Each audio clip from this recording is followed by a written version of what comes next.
Salut à tous. Alors la vidéo que je fais aujourd'hui, on se retrouve une fois de plus sur la VO, puisqu'en fait elle traîne un petit boulet depuis un moment. Il y a la butée d'embrayage qui a rendu l'âme. Elle a rendu l'âme prématurément, puisque j'ai le ressort de rappel de la pédale d'embrayage qui s'était décroché. Ça fait que la pédale pesait en permanence sur le câble, donc la butée était en rotation permanente, d'où son usure prématurée. Alors cette vidéo, je vais pas la faire en une fois puisqu'elle risque d'être trop longue. Donc là, on va faire la première partie qui consiste à vidanger la boîte et déposer les deux demi-arbres de transmission. Donc les deux cardans, hein, puisqu'on appelle ça plus communément des cardans. Donc on va faire ça dans un premier temps. Et puis je ferai une seconde vidéo par la suite. On déposera la boîte et on remplacera la butée. Voilà. Bon ben on perd pas de temps et puis c'est parti.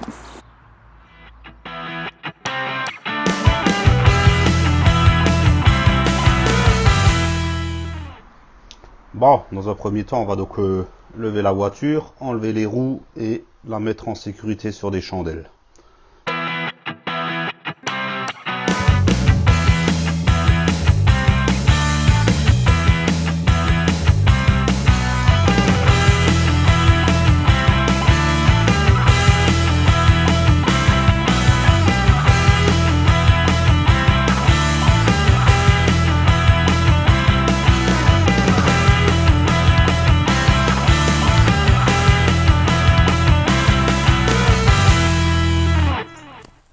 Bon, une fois que la voiture est levée et sécurisée, on peut vidanger la boîte. Donc ça se fait par ici. Donc le bouchon, c'est un carré de vidange, comme sur beaucoup de voitures. Alors en temps normal, avant de défaire la vidange, on s'assure toujours qu'on peut ouvrir le remplissage. Parce que si on n'arrive pas à l'ouvrir, ben on est un peu dans le caca, pour pas dire autrement. Mais là, je vais pas le faire, puisque du coup, moi, je vais déposer la boîte. Donc j'aurai plus de facilité pour intervenir sur le bouchon de remplissage. Mais au cas où vous faites qu'une vidange, le bouchon de remplissage il se situe au-dessus du cardan à droite. Vous le verrez, c'est un carré de vidange pareil. Hein. Donc là, ça va. Il n'était pas trop serré, donc ça va.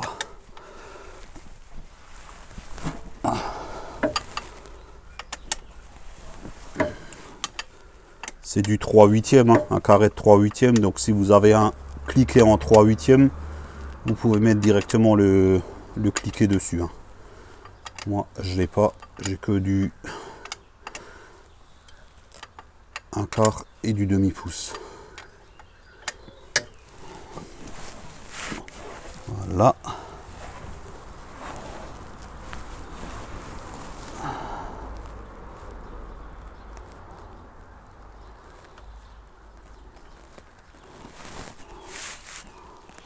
Voilà.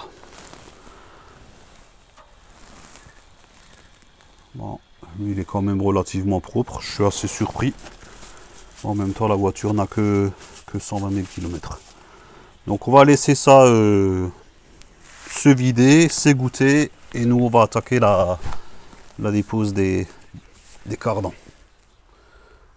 Bon, on peut maintenant attaquer la dépose du cardan en soi. Donc la première des choses à faire, c'est de déposer l'écrou central.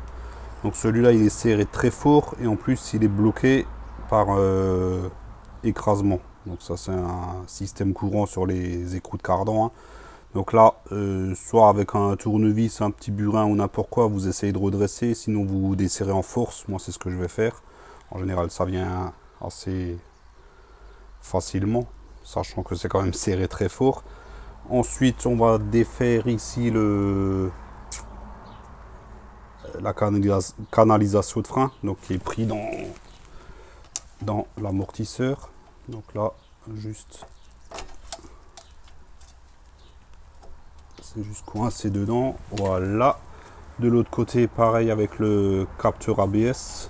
Voilà, juste le défaire de ces logements. C'est juste histoire de donner un peu de mou.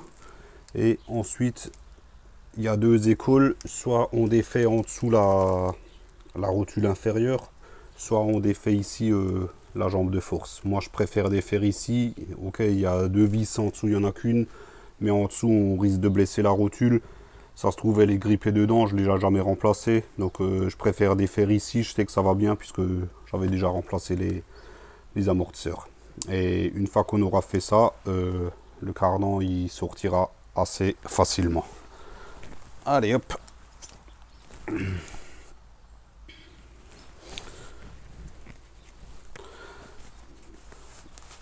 Alors pour défaire la grosse vis centrale, soit vous avez quelqu'un qui vous aide, donc qui peut se mettre dans la voiture et freiner très fort, sinon vous pouvez bloquer le disque. Donc dans le sens du desserrage, donc il faut bloquer par en dessous. Alors attention, ne bloquez jamais ici, parce que sinon ça forcerait sur l'étrier et sur les coulisseaux. Je pense pas que ça va les abîmer, mais on sait jamais.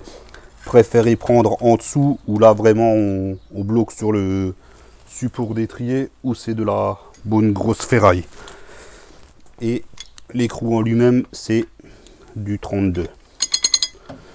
Et là, faut pas hésiter. Moi, carrément, je me mets debout dessus. Et je pèse, et voilà. Et c'est ouvert. Et là, on peut défaire.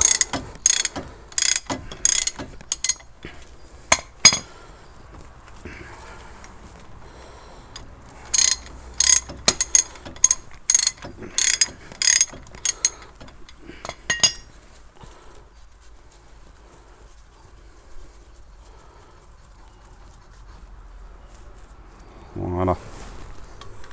Hop. Alors à l'intérieur, il y a une petite rondelle. On va tout de suite essayer de la récupérer. Il suffit d'enfoncer le cardan 2-3 fois et voilà. Et on a récupéré notre rondelle.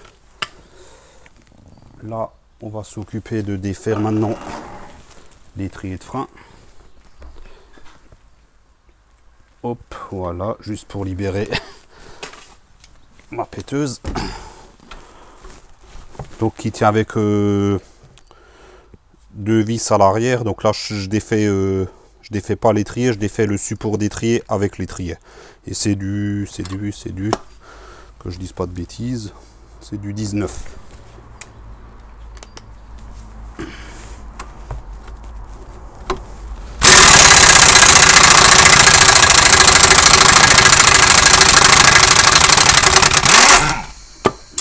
Voilà, et de une. Et la deuxième. Hop.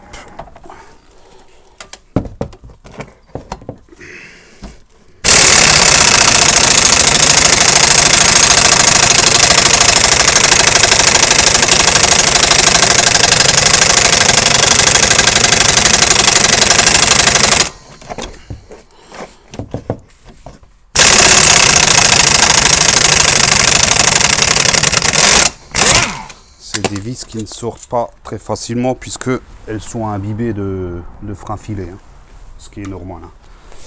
Là, on inflige une légère flexion afin de libérer, repousser un peu le piston pour libérer les plaquettes. Et histoire qu'il ne nous gêne pas, on va l'accrocher tout en haut de l'amortisseur. Voilà, celui-là, il ne nous embêtera plus. Voilà. Là, on peut maintenant attaquer la jambe de force. Hop.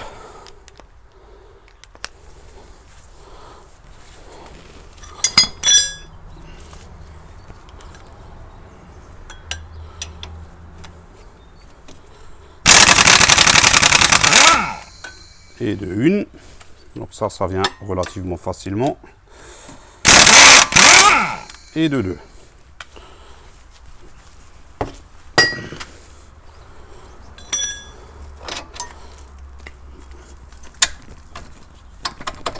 Voilà. Là, on peut incliner notre moyeu. Donc quand même attention au câble d'ABS. C'est aussi pour ça qu'on l'a décroché. Hein, sinon, ça serait déjà en train de forcer. Hein. On peut déboîter le cardan. Alors sur ce modèle-là, il n'y a pas de palier intermédiaire parce qu'en fait, là, je suis sur le côté long. Donc certaines voitures sur le côté long, il y a un palier intermédiaire. Et là, du coup, pour le déboîter, il suffit juste de tirer un coup sec dessus.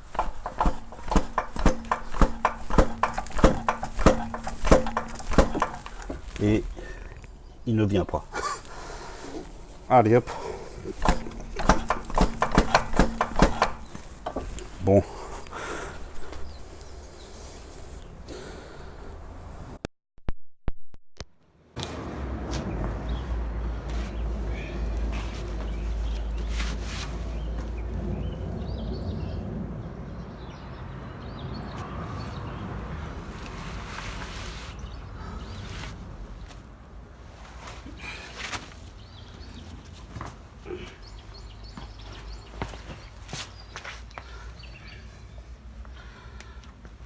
Rien qui coince, ça devrait venir quand même.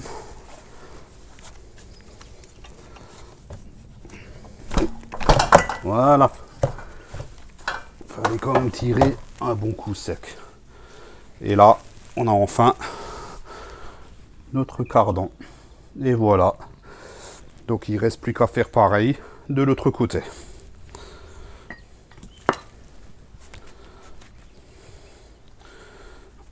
Alors avant d'attaquer l'autre côté, histoire que ça ne pende pas bêtement, c'est difficile à dire ça, je vais quand même remettre au moins une vis au niveau du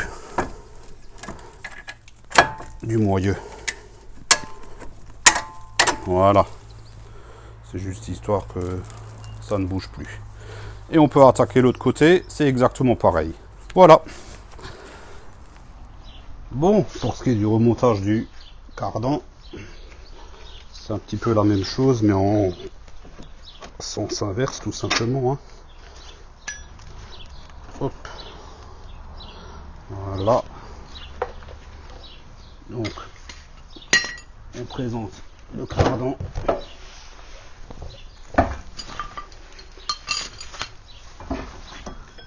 À l'entrée de la boîte. Et on lui met un coup sec pour le verrouiller. Voilà, là on l'a entendu, il a verrouillé. Ensuite, on le remet dans le moyeu. On va quand même mettre un petit coup de graisse sur les cannelures. Ça évitera qu'il se grippe et facilitera un éventuel futur démontage. Voilà.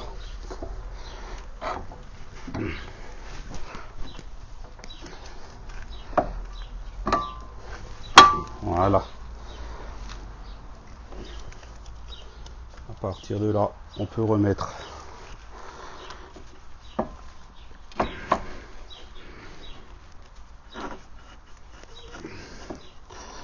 s'il veut bien rentrer.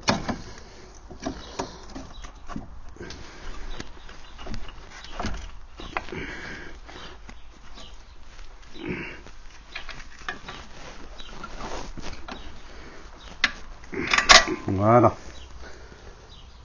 Les vis du moyeu. Ouais, enfin, qui tiennent la jambe de force sur le moyeu. Et on les serre.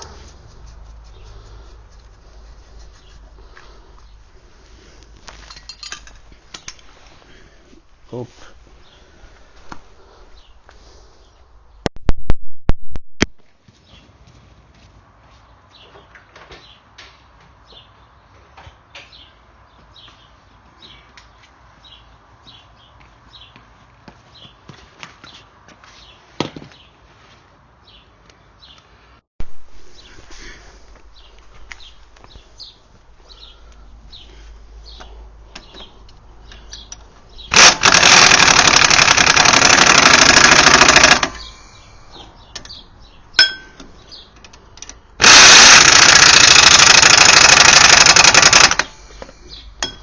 Voilà.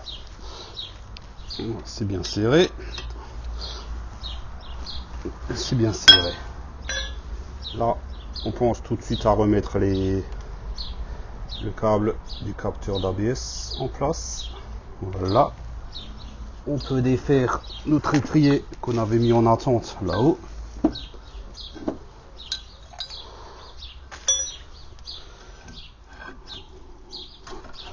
Voilà. Hop, préparer une vis. Voilà, les vis d'étrier, comme toujours. Hein. Petite goutte de frein filet qui va bien.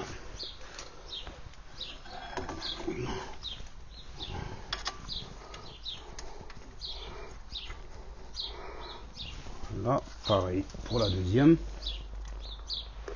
Voilà.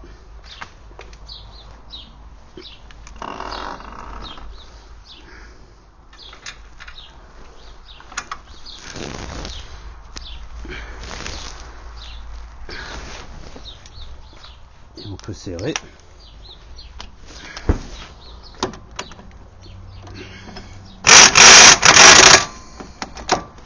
Alors, je l'approche à la clé à choc. Je finis de le serrer au cliquet.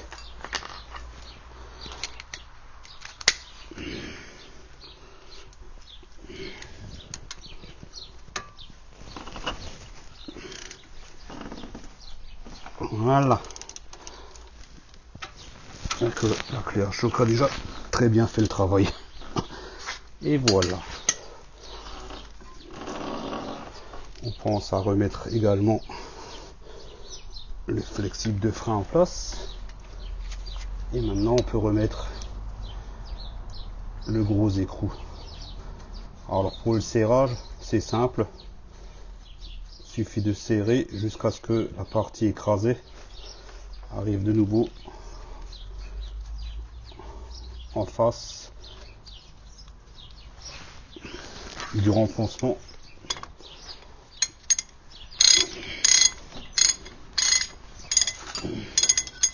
Hop.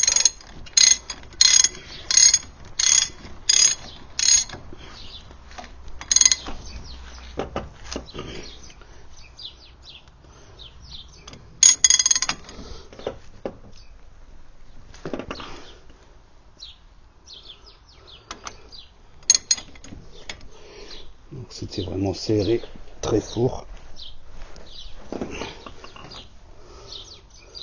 Ah, mais je pense que je n'y arriverai pas. Hein.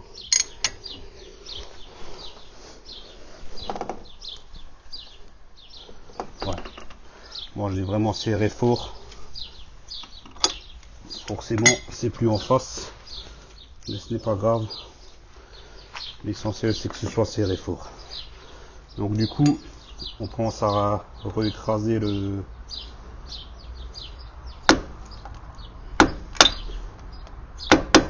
l'écrou pour pas que ça se desserre. Et voilà. On fait pareil de l'autre côté. Et puis on se retrouve pour le remplissage de la boîte. Bon, pour le remplissage de la boîte, comme on l'avait vu tout à l'heure, c'est côté gauche que ça se passe. Donc là, vous voyez, j'ai déjà enlevé le bouchon, j'ai déjà enfiché le bout de ma seringue à huile. Donc c'est un remplissage à niveau par débordement. Donc le véhicule doit quand même être plat. Donc là, du coup, comme j'ai la roue enlevée, j'ai mis un niveau sur l'avant de la voiture, histoire d'avoir le... Hop, voilà, comme quoi les niveaux. Voilà, ça c'est fait, on peut virer. Là, j'ai ma seringue à huile. Cette boîte contient 2,1 litres d'huile et c'est de la 75,85. Donc je mets tout en place et puis on va remplir ça joyeusement.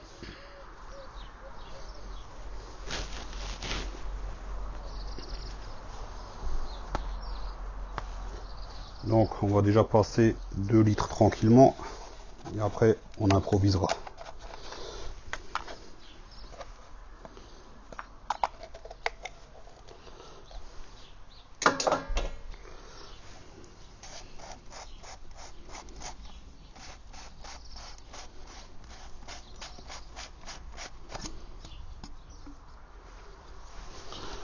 Bon, je suis désolé Pendant que je remplissais, mon téléphone s'est coupé par manque de place. Donc j'ai dû faire un peu de place.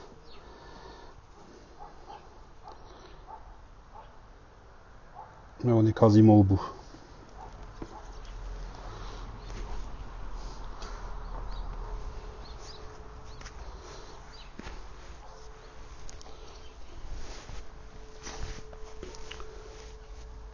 Quand même, hop, et vérifier en dessous.